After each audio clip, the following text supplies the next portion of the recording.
5만 원에 해당하는 보상안, 이 보상안이 논란이 되고 있습니다. 이용권 5만 원을 지급하겠다 이렇게 되어 있는데 그중에 4만 원은 고객들이 평소 쓰지도 않는 자사 서비스인 알럭스하고 쿠팡 트래블 할인 쿠폰 4만 원입니다. 최저가 상품은 양말이 3만 원이 넘어요. 그 피해자들에게 돈을 더 쓰게 만드는, 어떻게 보면 이게 보상이 아니라 그 피해 구제를 빙자해서 비인기 서비스 홍보하고 탈팡도 막으려는 기만적인 판촉 행사일 뿐이다. 이 보상안 대신에 더 다른 실질적인 배상안을 내놓을 의지가 있는지 예스 아니면 노로만 답해 주십시오. 저희 보상안은 약 1조 7천 원에 달합니다. 이것은 전례가 없는 보상안이라고 생각을 합니다. 자, 1인당 5만 원씩이다. 과연 그게 5만 원인가?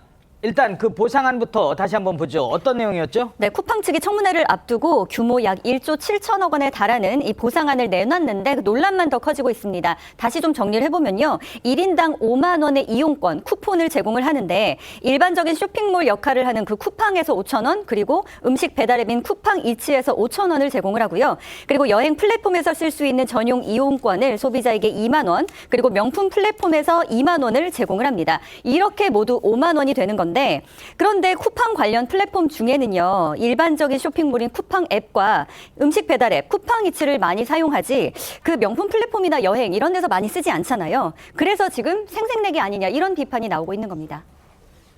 자, 잘 쓰지도 않는 명품과 여행 상품 2만 원짜리 하나 쓰려면 배보다 배꼽이 더 큰 것 아니냐는 이런 보상안에 대해서 소비자들의 반응 들어봤습니다.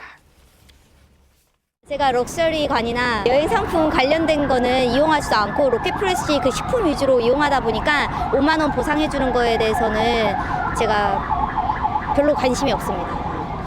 쓸 수 있는 데를 저희가 정해야 되지 않을까요? 소비자 입장에서는 그냥 제가 하고 싶은 데에서 이렇게 소비를 하는 게 맞지 별로 쓰고 싶지도 않은 곳에서 그냥 쓰라고 유도를 해봤자 별로 안 쓸 것 같고. 자, 보상안입니다. 어찌됐든 소비자들이 피해를 당했기 때문에 거기에 대해서 위로 차원에서 해드리는 건데 이게 무슨 판촉 행사냐 이런 반응이잖아요. 그렇습니다. 기본 앱인 쿠팡에 배정된 보상은 5천 원짜리 이용권이라고 알려져 있습니다. 그런데 쿠팡에서는 5천 원으로 살 수 있는 여러 상품들이 있긴 합니다. 하지만 또 들여다보면 쿠팡 외에 그 다음으로 많이들 쓰는 음식 배달 앱 쿠팡 이츠를 보겠습니다. 이 쿠팡 이츠의 보상을 보면 여기에도 똑같이 5천 원이 배정이 돼 있습니다. 그런데 요즘 물가가 워낙 올라서 5천 원짜리 음식이 과연 있을까요? 그리고 운 좋게 5천 원짜리 음식을 발견을 한다고 하더라도 한 그릇만 배달하는 경우는 잘 없습니다. 최소 주문 금액을 맞춰야 하죠. 그래서 이 5천 원을 쓰기 위해서는 결국 소비자가 추가적으로 결제를 해야 하는 셈인데요.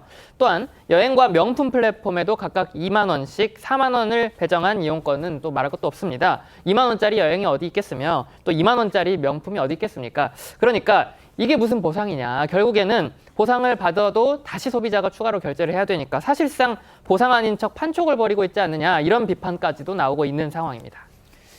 자, 게다가 소비자들이 지금 일부는 소송까지 하고 있지 않습니까? 손해배상 소송에 참여한 소비자들은 이번 보상안 받으면 안 된다 이런 주장을 하고 있답니다.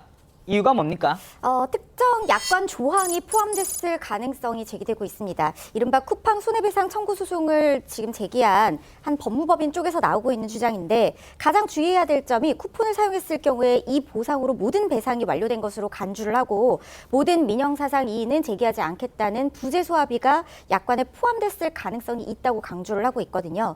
부재소합의라고 하는 것은 이 분쟁에 대해서는 앞으로 우리가 어떠한 법적인 절차를 제기하거나 소송도 제기해서 또 다른 법적 분쟁으로 끌고 가지 않겠다고 양측이 합의를 한 것이고 이 부재소 합의에 위반해서 소를 제기했다고 하면 법원에서는 권리보호 이익이 없다라고 해서 받아들이지 않게 될 수 있습니다. 그렇지만 지금 이 약관 조항 같은 경우에는 소비자에게 일방적으로 불리한 것이어서 무효로 판단될 가능성도 있고 다투어볼 여지는 있겠지만 쿠팡 측에서 어쨌든 일부 배상을 해줬으니까 참작이 돼야 되는 것 아니냐 이렇게 방어할 가능성에 대해서 지금 법무법인에서 우려를 하고 있다는 생각이 들고요. 그리고 쿠팡 측이 이런 홍보 와에 더 가까운 이 배상 대책을 펼치는 속내 중에 하나는 과징금 부과를 좀 줄이기 위한 것이 아닌가 하는 생각도 듭니다. 이렇게 사후에 뭔가 배려를 하게 된다고 하면 이 부분 과징금을 적게 부과하는 요소도 될 수 있기 때문에 이렇게 하는 것이 아닌가 싶습니다.